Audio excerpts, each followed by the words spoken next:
They lost the weight, they got the headlines, they looked like different people, but then they stopped.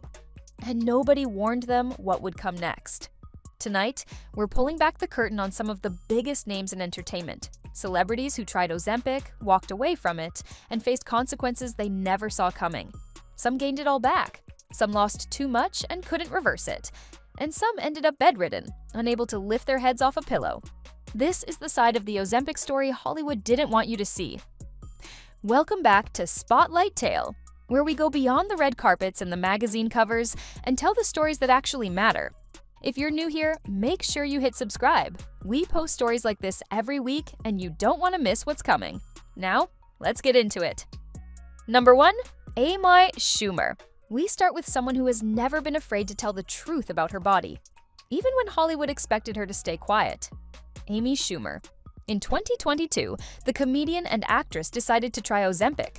And at first, it worked. She lost 30 pounds. Fast. Faster than almost anything she'd tried before. But something was very, very wrong.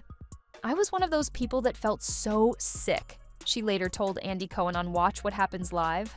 I couldn't play with my son. She wasn't exaggerating. Amy has a genetic variant, a gene called GDF15, that makes her extremely prone to nausea. The same gene that made her pregnancy brutal made Ozempic a nightmare. She was bedridden, vomiting constantly. Her energy was gone. Her son wanted to play tag, and she couldn't get off the couch. I was shriveling away, she said. I looked great, but I couldn't lift my head off the pillow. So what's the point? She stopped. And here's what makes Amy Schumer different from almost every other celebrity in this story. She didn't pretend it never happened. While other stars were calling their transformations smaller portions and drinking more water, Amy was calling them out directly. Everyone's lying, she said. Shut the up. You are on Ozempic or one of those things. Just be real with the people. She eventually found her footing again. By March 2025, she switched to Mounjaro, a different GLP-1 medication, and publicly posted about it, saying she'd had a really good experience. Still keeping it real. Still refusing to let the industry pretend these drugs don't exist. Amy's story is about honesty in a town built on illusions, and she paid for that honesty in ways most people never had to. Number 2, Sharon Osbourne. If Amy Schumer's story is about honesty, Sharon Osbourne's story is a warning. In 2022, Sharon, the sharp-tongued media personality and rock royalty matriarch, started taking Ozempic. She had struggled with her weight her entire life. At her heaviest, she had reached 230 pounds. She'd tried everything. And then someone handed her an injection that seemed to solve it all. In 4 months, she lost 42 pounds. But the scale didn't stop there. I actually didn't want to go this thin, she admitted publicly. I can't afford to lose anymore. She quit Ozempic. She tried to stabilize, but her body had changed in ways she hadn't anticipated. Her metabolism had shifted.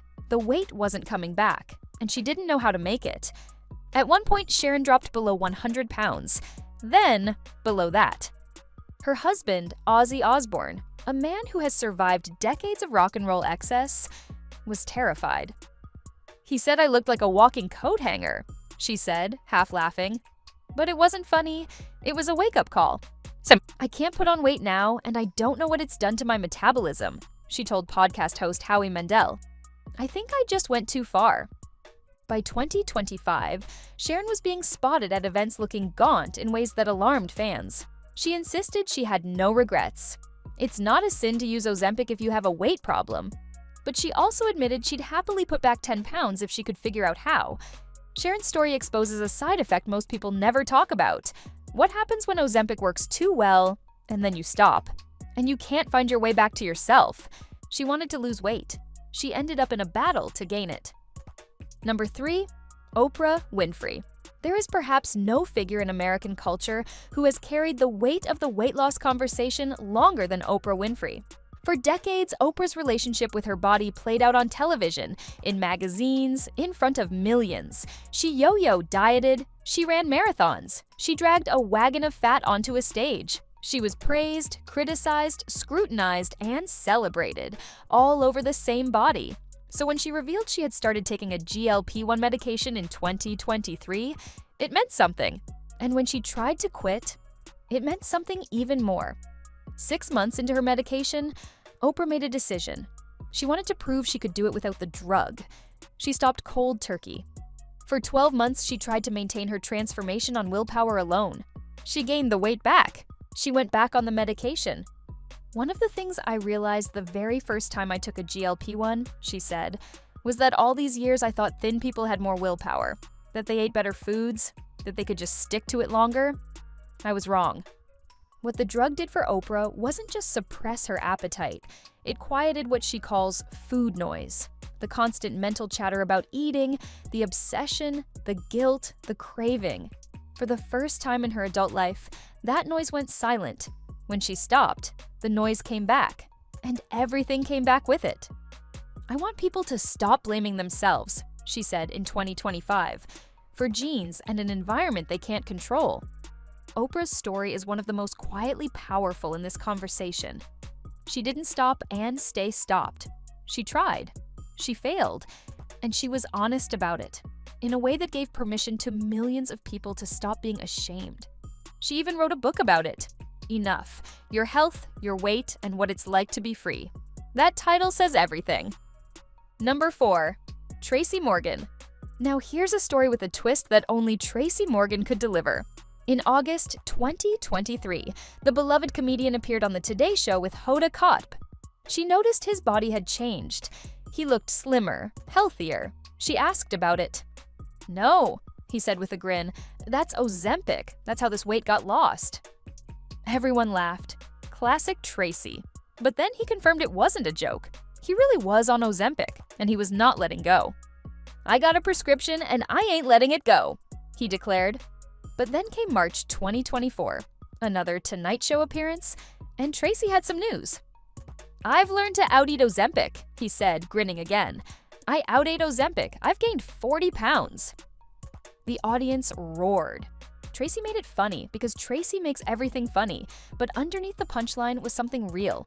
One of the most common outcomes when people stop, reduce, or simply fight against a GLP-1 medication is rapid weight regain.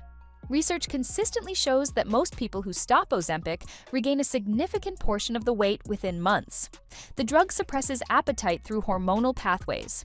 Take away the drug, the hormones rebound, the hunger returns.